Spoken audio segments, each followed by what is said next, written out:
থামো থামো থামো থামো, একটু অপেক্ষা করো। হ্যাঁ বন্দনা, চলো গোলাপের হাতের এক কাপ চা খেয়ে যাই। আমিও তাই ভাবছিলাম। আরে বন্ধুবতী আসো। গোলাপ, বসো বসো। কিরাম আছিস তুই? এই তো আছি, বসো এক কাপ চা দে ফার্স্ট ক্লাস করে। বসো বন্ধুবতী। বসো। বিলাস দা, এই তোমার নটরাজ নাম কিন্তু এবার চারিদিকে ছড়াই পড়বে। আমি চ্যালেঞ্জ রাখলাম। মানে তোমার পালাপুরে সবাই কি বলে জানো তো? কি বলেছে? বলে এবারের পালা নাকি চরম আলোড়ন তুলবে, চরম। কানে কানে পড়াইছিস আগে সেটা বল। বেশি করে পড়ানো তো দরকার পড়ে না। এক ধলাশাই, সে যদি ভালো বলে তাহলে পরে তো একাই 100। তার উপরে তার মেয়ে আছে পেখম, সেও। তারা তো খুবই পুলকিত। শোনো গোলাপ ঠাকুরপো, পালার বিচার হয় পালা মঞ্চস্থ হওয়ার পরে। এখনই লোকের প্রশংসা শুনে গলিগলি চলবে না।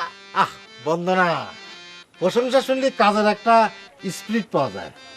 আচ্ছা গোলাপ, কথাটা কি ওই ঘনশ্যাম পালাকারের কানে একটু তুলে দিতে পারবি? এই হচ্ছে তোমার এক সমস্যা। মুখে বলো তুমি ঘনশ্যাম কোনো পালাকারী না, আর মনে মনে ওই ঘনশ্যামের সাথেই প্রতিযোগিতায় মেতে রয়েছো। একদম খাঁটি কথা বলেছো বৌদি। ঘনশ্যামের সঙ্গে যখন নটরাজের দেখা হয়, তখন কেমন আছো বন্ধু, কেমন আছো বন্ধু জড়ায় ধরে কত রঙের আলাপ। তা উপহার সামগ্রী নিয়ে করে যাচ্ছে বৌদি? ওই ঘনশ্যামের ছেলের জন্মদিনেই যাচ্ছি। নটরাজ দা, তুমি হচ্ছে একদম যথার্থ একজন নাট্যকার। কোনটা যে বাস্তব আর কোনটা যে নাটক, এটা কিন্তু বোঝা বড় দায়। ঠিক বলেছ বৌদি। এই এ- এই গোলাপের হাসি থামিয়ে দু কাপ চা দে, একটু ওই কফি মিক্সার করে দিস। দিচ্ছি দিচ্ছি।